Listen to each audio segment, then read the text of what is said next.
Hello, and welcome to this virtual lecture course on Classical Mechanics and Relativity. I'm Dr. Andrew Mitchell, and in this lecture we'll be discussing the concept of causality in Einstein's theory of special relativity. In the previous lectures, we've been investigating the Lorentz transformation, and in the last lecture in particular, we talked about certain relativistic invariant quantities. These are quantities that are the same in all inertial reference frames. An important one is the so-called spacetime interval. This tells you what the distance between two events in spacetime is. We see that it's a generalization of the usual Pythagoras theorem telling us the distance between two points in physical three-dimensional Euclidean space to four-dimensional spacetime, where the fourth dimension is time, and it enters in our generalized Pythagoras theorem with this relative minus sign. This object is something which is the same to all observers in all inertial reference frames, and we see in this lecture that it plays a key role in understanding the physics and the interpretation of special relativity. It tells us about cause and effect, the notion, philosophically, of causality. If we have a given event, an observer in some reference frame, can I influence something in the future? Can I be influenced by something in the past? Well, to be able to do that, I must be able to travel to that future point, and I can do that by traveling through space and through time. But of course, the maximum speed that I can go is the speed of light. So two events would be considered to be causally connected if I can reach that future event by going by a valid trajectory, something where I don't have to travel faster than the speed of light. Likewise, an event in the past can influence me if, again, it is in a causal relationship. If that object can move through space and reach me in the time available without traveling faster than the speed of light. This defines the so-called light cone. Things inside the light cone have a causal relationship. However, there are also things outside of the light cone, things which cannot have a causal relationship, an event which cannot influence me and I cannot influence it, because to do so I would have to travel faster than the speed of light. This can be considered elsewhere or else when. When we perform Lorentz transformations between different reference frames, the important point is our classification of whether or not we have a causal relationship, whether I can influence or be influenced by another event, must be invariant. The concept of cause and effect cannot depend on our reference frame. And indeed, we see that the condition for two events being in a causal relationship depends on the spacetime interval, and this is an object which is the same in all inertial reference frames. So this is the heart of what we'll be discussing in today's lecture. It has deep philosophical interpretations. It tells us about whether or not there is an absolute future, an absolute past. What does the present even mean? We will see that the concept of the present is actually a relative quantity. However, we can consider things as being an absolute future and an absolute past. We can preserve this idea of cause and effect within special relativity. So let's get down to work. The twin paradox and the ladder paradox that we studied in the previous lectures illustrate how the breakdown of simultaneity at a distance in special relativity can lead to apparently strange and non-intuitive phenomena. One thing that might be very troubling to you is the following question. If the concept of simultaneity breaks down, if it is relative rather than absolute, can two events occur in a different order depending on your reference frame?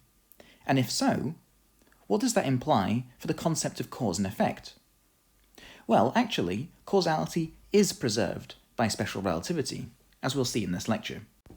To see this, let's consider one of the components of the Lorentz transformation, that Ct primed is equal to gamma into Ct minus beta x, where here beta, as usual, is the relative velocity between our two reference frames in units of the speed of light, v over c, and gamma is the Lorentz factor, 1 over the square root of 1 minus beta squared. So if we now consider two events separated by a distance delta x in space and a time delta t in the reference frame S, then in reference frame S primed, we can write that the time difference between the two events, delta t primed, is therefore equal to delta t minus v delta x over c squared divided by 1 minus v squared over c squared. Here I'm just substituting in our expressions for beta and gamma and dividing by c on both sides of the expression. So on the right-hand side of this expression, on the top of the fraction, we have delta t minus v upon c squared delta x. So the order of the events is specified by delta t. If the second event happens after the first event, then delta t will be positive.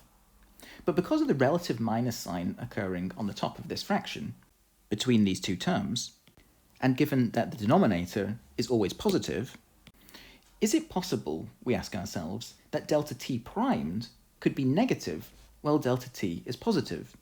That might happen, we could think, by having a large delta x in this expression.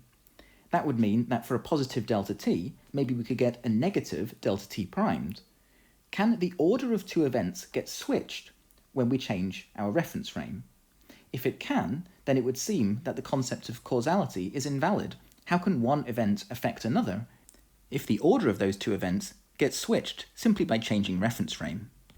Well, we can actually answer that question by examining what's the maximum possible delta x that can occur in this expression.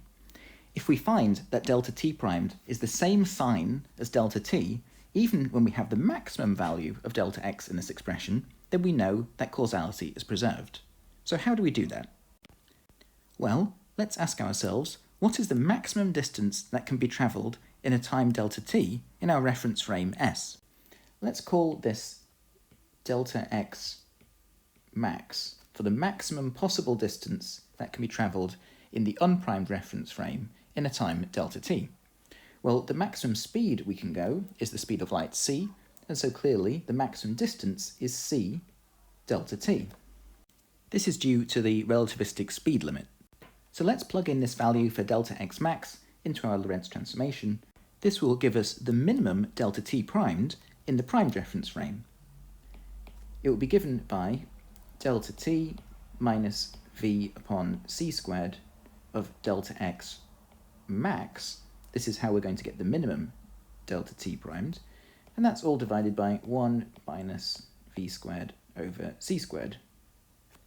So substituting in our result, we get delta t minus v over c delta t again, divided by Lorentz factor 1 minus v squared over c squared. And then noticing that the bottom of this fraction can be written as the difference of two squares, we can tidy this up a little bit and factorize out a factor of delta t, common to both terms on the top, and write it as 1 minus v over c divided by 1 plus v over c.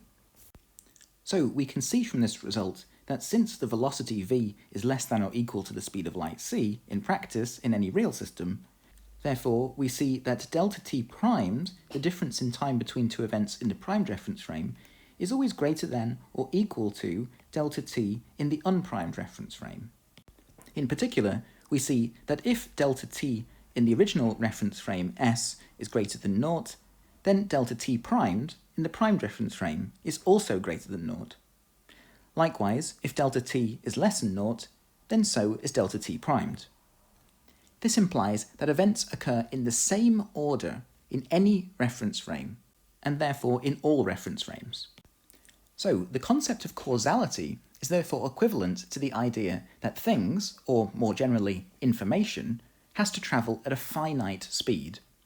Nothing can travel from the origin of a coordinate system to some destination, a separate point in space, instantaneously.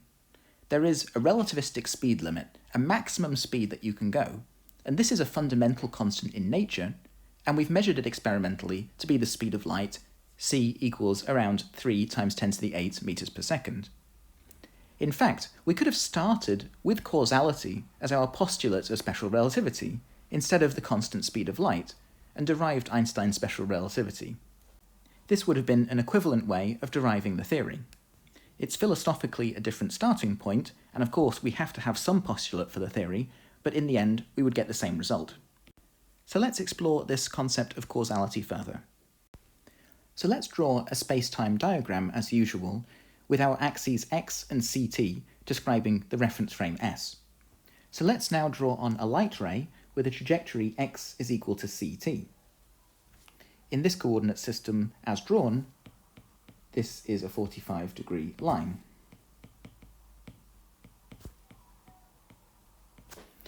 Let's now consider an event at the origin. Let's call this event E1. To specify the event, we need to specify a spatial coordinate and a time. We'll say that the event is occurring at the origin of our coordinate system, at x equals 0, as well as at t equals 0. Let's say that this event E1 corresponds to a particle setting out on a journey through space. It will arrive at its destination at event E2. Let's say that event E2 is over here in our spacetime diagram. Now, if the particle is moving with a constant velocity, then we can draw a straight line through our spacetime diagram corresponding to its trajectory. This is referred to as the world line of the particle as it moves through the four-dimensional spacetime. However, that's not the only way that the particle can get from E1 to E2. We can imagine that it initially sets out with a faster velocity and then slows down and then maybe approaches E2 like this. And of course, there's many different kinds of trajectories that we could imagine drawing. What about this one? We set off from E1, we go rather slowly, and then we quickly approach E2. Well, actually, this last trajectory that I've drawn in black is not allowed because for a part of the journey, this part here, we see that the particle would be going faster than the speed of light, and that's not allowed. How do I see that from the diagram? Well, the light ray is this 45-degree line here in the diagram, x is equal to ct. So anything that has a gradient less than this red line, for example this part of the black line, is clearly going at a faster speed than the speed of light, and so that is not allowed. So I won't draw those kinds of trajectories on my diagram. So the question is, how do we know if an event E2 can be reached by a particle travelling from event E1 by some allowed trajectory, meaning that the particle never travels faster than the speed of light along this trajectory? Well, the two events E1 and E2 are separated in space by a distance delta x, and in time by delta t. Since the maximum speed that I can travel is the speed of light c, the maximum distance that I can travel in a time delta t is therefore c delta t. So the event E2 can be reached from the event E1 by a valid trajectory provided delta x is less than or equal to c delta t. The distance separating the events must be less than or equal to the maximum distance that could possibly be travelled between those events in the time between the events, delta t. If I were to consider a trajectory corresponding to a straight line connecting events E1 and E2, that would mean a constant velocity. I can see just by rearranging this expression that that velocity v, which is delta x divided by delta t, must be less than or equal to c. This makes eminent good sense. We can find a straight line trajectory between our two events, provided the velocity corresponding to that trajectory is less than or equal to the speed of light. So for a constant velocity, less than or equal to the speed of light, we can certainly connect the two events. So at least one valid trajectory exists. In the example I've given, that's this blue straight line in the diagram. What about other trajectories? Well, there will be a family of trajectories that are also valid. For example, the green one that I've drawn here. We just need to check that for a given trajectory, at no point along the route is the velocity exceeding the speed of light. But to answer the question, can E2 be reached from E1 by a valid trajectory, we can answer that simply by saying, is delta x less than or equal to c delta t? If it is, then those events are causally related. It means an object can get to E2 from E1 by travelling at a velocity v which is less than or equal to the speed of light. We say that they are causally connected because the object setting out from E1 can actually affect the event E2. It can reach that point in space-time and affect what's going on there. There is a concept of cause and effect here. E1 can influence E2 if they're causally connected. By contrast, consider an event E3 lying in this part of the diagram. There is actually no way that I can get from E1 to E3 without breaking the relativistic speed limit and going faster than the speed of light. Consider a straight line going from E1 to E3, the black line that I've drawn here. the gradient of that line is less than the light ray, x equals ct, and therefore the velocity is greater than the speed of light. That's the situation where we have a constant velocity along the whole trajectory, and we'd see that it's not a valid trajectory. Any other trajectory that I can draw would involve going either faster or slower along a part of the journey, and if the black line was already going faster than the speed of light, then this new trajectory would also be going faster than the speed of light along part of its journey, so it would again be an invalid trajectory. We would see that events E1 and E3 are not causally connected because they don't satisfy the relation delta x is less than or equal to c delta t. So even if we were travelling at the speed of light, we couldn't reach event E3 from event E1 in the allowed time delta t. Okay, so now let's consider another event over here. Let's call that one E4. Can we reach E4 from event E1? Well, we can apply the same arguments, but we have to just be a little bit careful because now delta x is negative. To deal with this scenario, we just have to draw on another light ray, propagating with, of course, the speed of light, but in the negative x direction. That light ray would have a trajectory x is equal to minus ct.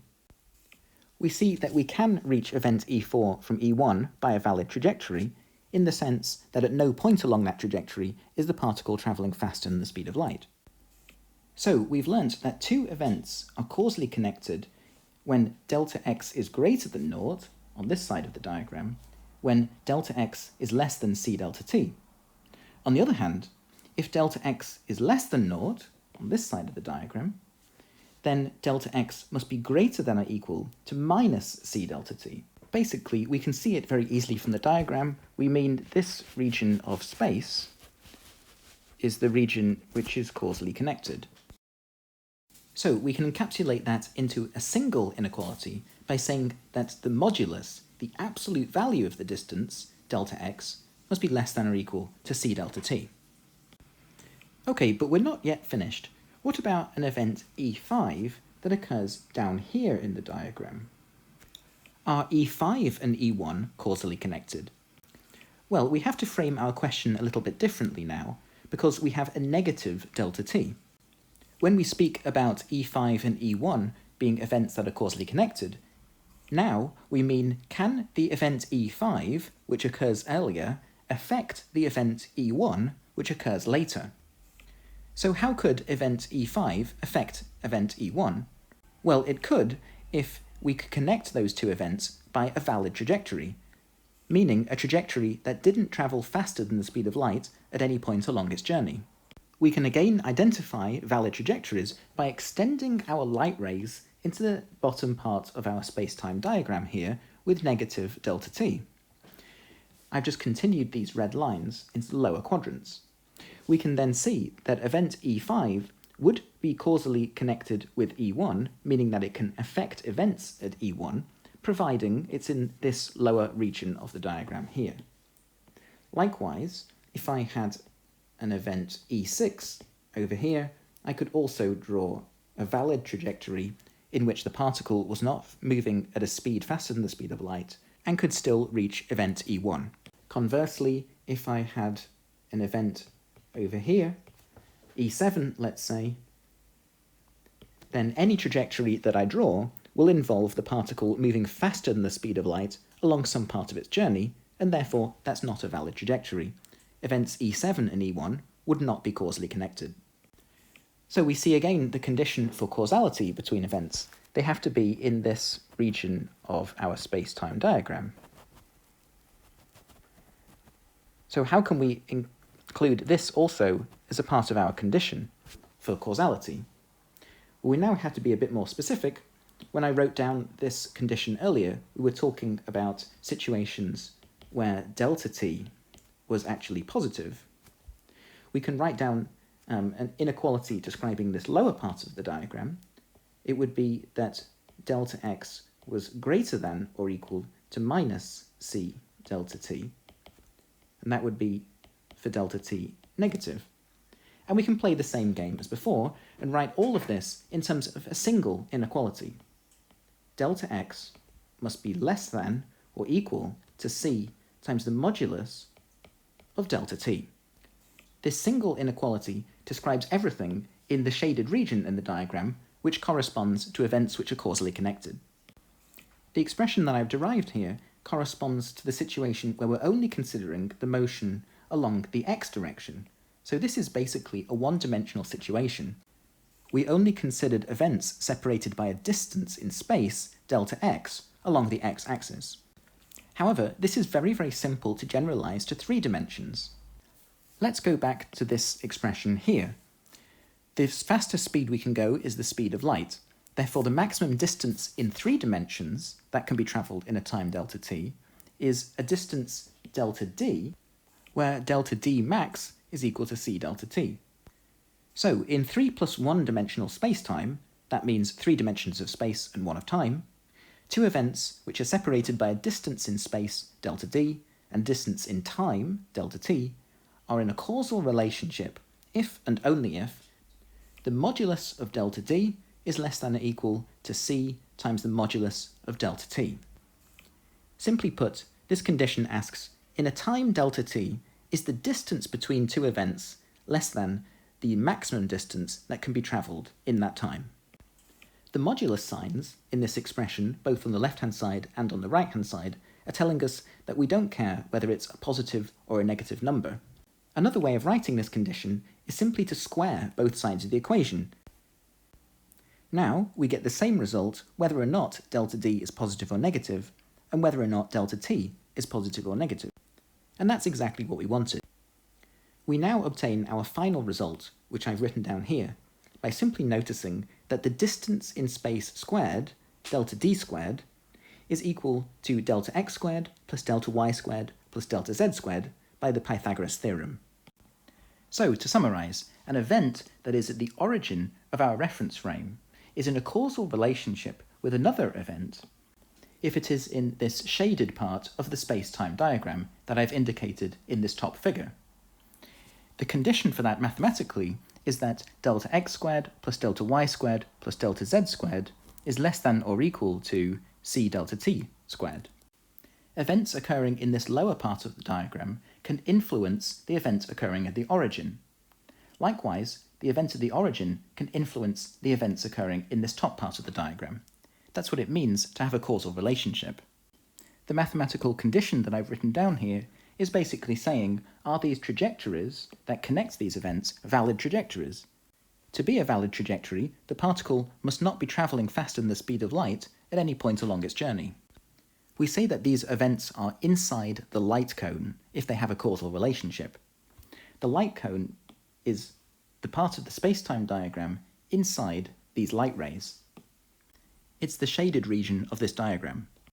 On the other hand, 2 events are not in a causal relationship if they are in the other parts of the diagram, as I've shaded in blue in the lower figure here. So for example, if I start off with an event down here, it cannot reach the origin without going faster than the speed of light. The event at the origin cannot reach an event over here, again, without going faster than the speed of light. Mathematically, we can express that as delta x squared plus delta y squared plus delta z squared must be greater than c delta t squared.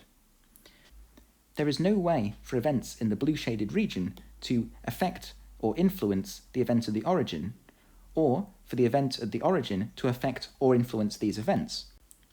To have some kind of influence, the particle would need to physically travel through space to or from the origin, and the maximum speed that it can do this is the speed of light.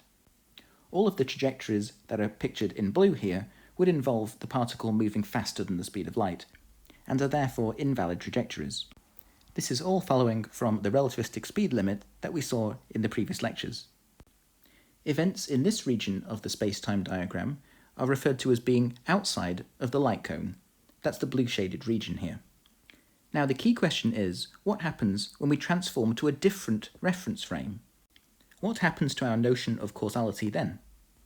Physically and philosophically speaking, whether or not one event can influence another is surely something that is independent of the reference frame that we choose to adopt. That would indicate that the condition for whether events are in a causal relationship or in an acausal relationship is something that should not depend on the reference frame. and indeed that's precisely the case here.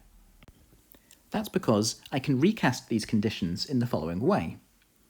In the case when we have a causal relationship between the two events, then we know that c delta t squared minus delta x squared minus delta y squared minus delta z squared is greater than or equal to 0, with the equality here only holding when the velocity is exactly the speed of light c.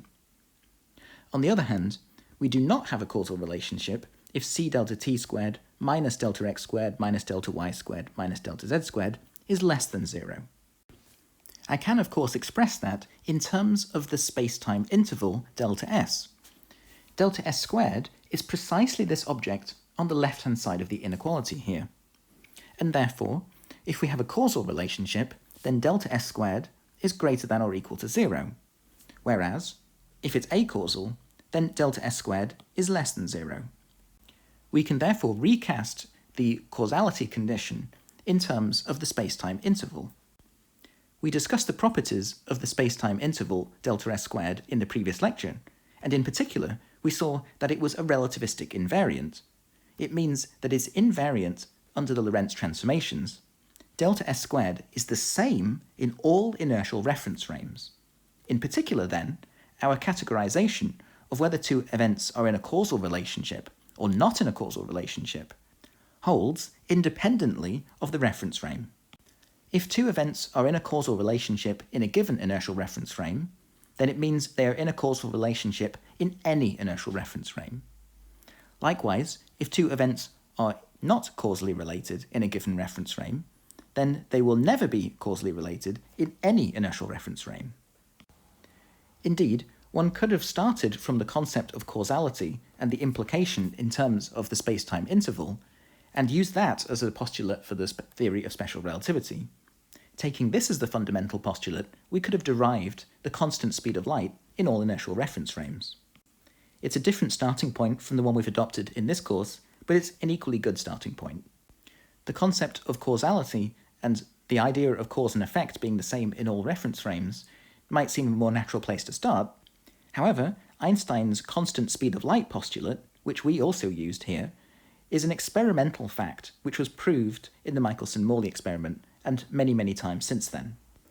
So either way, we see a constant speed of light implies the notion of cause and effect, or the notion of cause and effect implies the constant speed of light. The causal structure of special relativity follows from the constant speed of light in all reference frames, and the resulting relativistic speed limit that v must be less than or equal to c. Two events, E1 and E2, occurring in reference frame S, separated by a time at delta t, occur in the same order in all reference frames. So if delta t is greater than 0 in reference frame S, then delta t primed is greater than 0 in reference frame S primed. Likewise, if delta t is less than 0 in reference frame S, then delta t primed is less than 0 in S primed. Furthermore, two events E1 and E2 separated by a distance delta r and a time delta d can influence each other if and only if delta r is less than or equal to c delta t. And this is because c delta t is the maximum distance anything can travel in a time delta t. In terms of the definition of the space-time interval delta s squared, if delta s squared is greater than or equal to 0, we'd say that the two events have a causal relationship, they're inside the light cone, whereas if delta s squared is less than 0, they don't have a causal relationship, they're outside of the light cone. This definition of causality holds in all inertial reference frames precisely because delta s squared is a relativistic invariant. That means that the value of delta s squared is the same in all reference frames. It's unchanged by performing the Lorentz transformations, as we proved in the previous lecture. So, with this definition of the space-time interval, we see that we have a causal relationship between events separated by a given s if delta s squared is greater than 0. This is said to be time-like because, of course, the c delta t term must dominate if overall delta s squared is to be positive. In this case, a frame of reference exists, and we can find it using the Lorentz transformation, where events separated by this delta s occur at the same point in space, delta r primed is equal to 0, but at different times, delta t primed is not equal to 0. So again, we refer to it as being time-like because the events are separated essentially in time. On the other hand, no causal relationship between two events if delta s squared is less than 0, and this is said to be space-like. Again, that's because the delta r squared term must dominate in our definition of delta s squared if it's to be negative because of this relative negative sign here. Here, a frame of reference exists where events separated by this delta s occur at the same time, delta t primed is equal to 0, but at different points in space, delta r primed is not equal to 0. Hence, we have events separated in space and it's space-like. And finally, I've pulled out the special case of delta s squared is equal to 0 here, which we can refer to as being light-like. This is how light rays behave, because we set in this expression the speed to be the speed of light, c, and so the distance travelled in a time delta t is exactly c delta t, and the whole expression vanishes. All of this gives rise to the concept of the light cone in special relativity.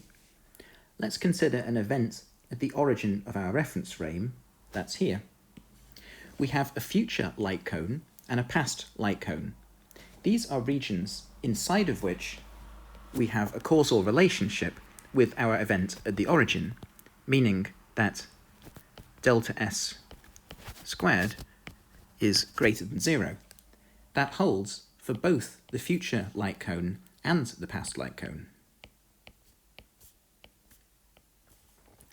The distinction between future and past is therefore, for a given system with delta s squared greater than 0, we can see that delta t is greater than 0 in our future light cone, but delta t is less than 0 in our past light cone. Importantly, if we change reference frame, we would see that ds squared is still greater than 0, and in fact, delta t is still greater than 0 for the future light cone.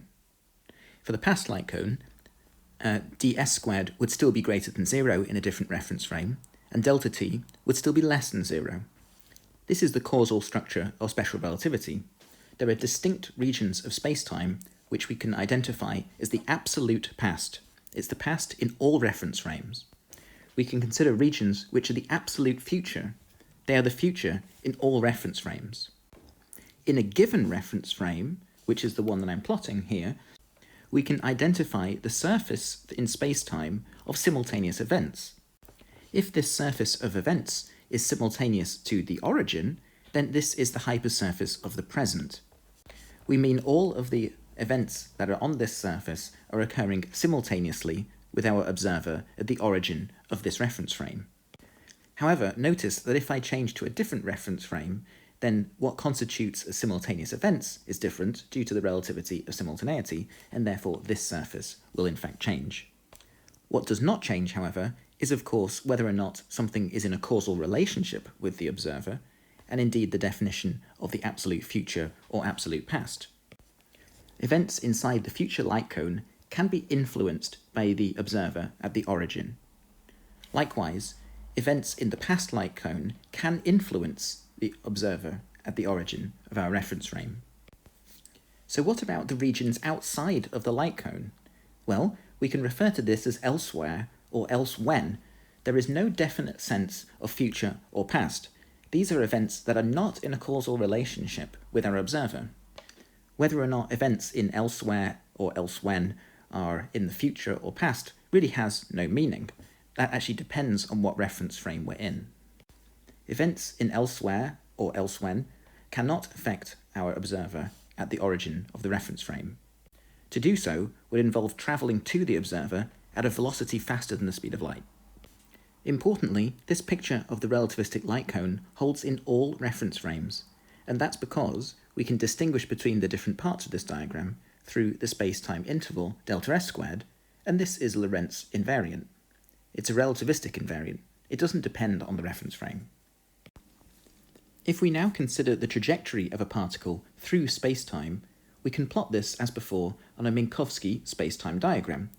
This has some spatial axes. For example, here we have an x-axis, and I've also drawn in a y-axis, and we're imagining that the z-axis is somehow hidden here, because I'm using the vertical axis to display time, of course, as usual in units c times t. This particle trajectory is often referred to as a space-time world line. If we consider two events along the world line, then the length of that line is exactly the space-time interval delta s.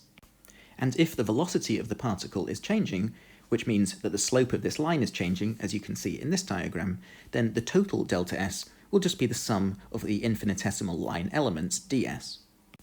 We know that the space-time interval is the same in all reference frames, and so we can actually use the Lorentz transformation to go to the instantaneous rest frame of the particle at every instant in time. In that case, delta s is of course equal to the proper time delta tau. That's because in the rest frame of the particle, we're always at the origin of our coordinate system, and so delta r at any given instant is always equal to 0.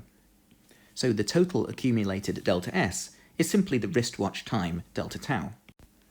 The proper time delta tau accumulated along the particle trajectory is of course a relativistic invariant. At any given instant along the trajectory, we can construct a light cone and classify events as being in the absolute future, the absolute past, the hyperplane of the present, or indeed elsewhere. So really, we should envisage something like this in our space-time diagram, where different events occurring along the trajectory through space-time are associated with their own light cones at each point. Of course, the picture that I've drawn here is in a given reference frame. I have axes x, y, z, and ct that I've drawn here. However, the velocity might be changing as we go along this trajectory. In that case, at each instant in time along the trajectory, at every point, we can do a Lorentz transformation to adopt the rest frame of that particle. This continual evolving set of Lorentz transformations that continually put us in the rest frame of the particle show us what the world would look like to the moving observer. Remember, the observer is always at the origin of their coordinate system in their own rest frame. So what would something like that look like? In this illustration, I'm showing the trajectory or world line of an observer as it moves through space and time. The observer is always located at the origin of our coordinate system here and is represented by the blue square. The horizontal axis is a spatial dimension, let's call it the x-axis, and the vertical axis is a time dimension. So these are space-time diagrams. The red line is the trajectory or world line of the particle as it moves through space and time. Because the red line is curved, and not just a straight line, this corresponds to a trajectory with a changing velocity. There are accelerations and decelerations here. In particular, we have a situation where the observer is always placed at the origin of our coordinate system. What we are doing here is making a coordinate transformation so that the observer is always at rest. Because we have a changing velocity, we have to continually update our coordinate transformation to the co-moving frame of reference in which the observer is at rest, albeit instantaneously. In the left-hand figure, we're using the standard Galilean transformation. On the right-hand side, we're using the Lorentz transformation. On the left-hand side, we see that basically the Galilean transformation corresponds to a simple rotation in this x and t plane. On the other hand, on the right-hand panel, we see the Lorentz transformation corresponds not just to a rotation, but also a distortion of the spacetime. There's a deformation of the spacetime coming from the underlying hyperbolic geometry of relativistic spacetime. The other black dots in both of the figures are other events in spacetime. We see that the horizontal line passing through the observer is the instantaneous present. Whether or not other events can be considered in the present is actually a relative concept, as you can see from these figures. We also see the light cone drawn on the right-hand figure. These are the 45-degree diagonal lines. In the upper quadrant, we see the absolute future, the future light cone. Events here are in a causal relationship with the observer at the origin. The observer can, in principle, influence these future events. In the lower quadrant, we see the past light cone. This is the absolute or objective past. Events there can, in principle, influence our observer at the origin at a later time. But of course, we also see events in the other regions of the spacetime diagram, which don't have a causal relationship with the observer. This is the elsewhere or elsewhen regions. We see that as the particle moves along the trajectory, other events can move in and out of the causal region. Finally, I want to briefly touch on the topic of relativistic mechanics. In order to respect causality, the relativistic action S must be the same in all reference frames. All observers must choose the same path when minimizing the action, according to the principle of least action, so that the principle of relativity is satisfied, meaning that the same physics is obtained in all frames. The action must therefore be a relativistic invariant, the same in all frames. All observers will see the same action, and therefore they will pick the same minimum path. This will then give the same physics when we plug it into the Euler-Lagrange equation of motion. We define the relativistic action S to be minus mc times the integral of the square root of ds squared. Here m is the rest mass of the particle, and inside the integral we have ds squared. That's the invariant interval.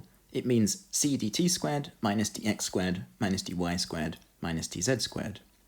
This object ds squared is the same in all reference frames. It's a relativistic invariant or a Lorentz invariant, and as we saw, the sign of ds squared controls whether or not two events are in a causal relationship or not.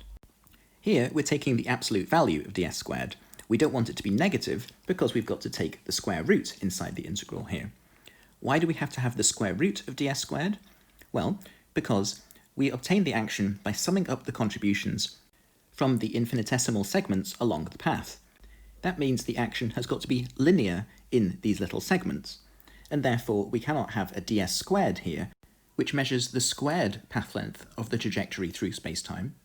Instead, we need something that's linear in the path, so therefore we need to take the square root of ds squared. Since the action must be a real number, we need to take the square root of the modulus of ds squared to make sure this is a positive number before taking the square root. However, the way I've defined the invariant spacetime interval here, we see that for all causal trajectories, this object is actually already positive. So in practice, for the legitimate trajectories that we want to consider, we actually don't need to bother taking the modulus here. Note, however, that in some books you will see the interval defined slightly differently, with minus c dt squared and plus dx dy and dz squared. In that case, you have to include the modulus signs. So let me just be very general and write the square root of the modulus of ds squared. This works for either definition. The key point, though, is that we want to consider only causal trajectories. They are the legitimate trajectories where the particle is never travelling faster than the speed of light. So, the prefactor here, minus mc, is set so that we recover the usual Newtonian classical result in the non-relativistic limit when our velocities are much, much less than the speed of light. Of course, we can write the action in terms of an integral over time of the Lagrangian. If we just compare these two results, and I take out a factor of dt from this integral, then after a little bit of manipulation, I obtain the result that the relativistic Lagrangian is minus mc squared into 1 minus v squared over c squared. Or I could write this in terms of the Lorentz factor and say that it is minus mc squared over gamma. In particular, we see that in the non-relativistic limit, we recover the result for a free particle with no potential, which means the Lagrangian is simply a half mv squared, the kinetic energy, up to some constant minus mc squared, which doesn't affect the minimization procedure when we're trying to use the principle of least action and the Euler-Lagrange equations of motion to find the relativistic trajectory. We will discuss all of this in more detail in a future lecture on relativistic mechanics. Then we'll see how this expression for the relativistic Lagrangian can be used to obtain important results for relativistic mechanics in special relativity.